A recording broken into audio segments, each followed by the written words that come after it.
தென்காசி மாவட்டம் சங்கரன்கோவில் அருகே பண்ணை வீட்டில் பணம் பதுக்கி வைத்திருப்பதாக கிடைத்த தகவலை அடுத்து வருமான வரித்துறையினர் மற்றும் பறக்கும் படையினர் சோதனை நடத்தி வருகின்றனர். இதுகுறித்த கூடுதல் விவரங்களை செய்தியாளர் சுப்பிரமணியனிடம் கேட்கலாம். சுப்பிரமணி, வணக்கம். சோதனையில் வெளிவந்த தகவல்கள் என்ன? கூடுதல் விவரங்களை பதிவு செய்யுங்கள். சங்கரன்கோவில் அருகே வீட்டில் பணம் பதுக்கி வைத்திருப்பதாக தகவலை தொடர்ந்து வருமான வரித்துறையினர், தேர்தல் பறக்கும் படையினர் சோதனை செய்ய அரை மணி நேரத்திற்கு மேலாக காத்திருந்தனர். தற்போது வீட்டின் உரிமையாளர் வீட்டிற்கு வந்ததால் சோதனையில் ஈடுபட்டு வருகின்றனர்.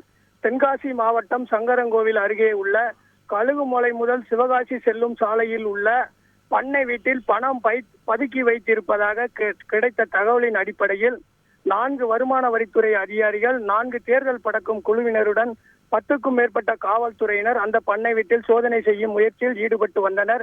இந்நிலையில் வீட்டின் உரிமையாளர் வெளியே சென்றிருந்ததால் சோதனை செய்வது குறித்து வருமானத்துறை அதிகாரிகள் வீட்டின் உரிமையாளருக்கு தகவல் தெரிவித்தனர்.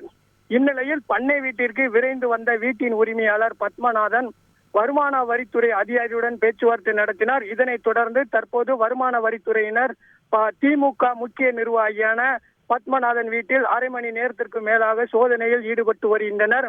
4 தேர்தல் பறக்கும் படை குழுவினரும் சம்பவ இடத்தில் உள்ளனர். இதனைத் தொடர்ந்து பாதுகாப்பு பணிக்காக 10க்கும் மேற்பட்ட காவல்துறையினர் குவிக்கப்பட்டுள்ளனர்.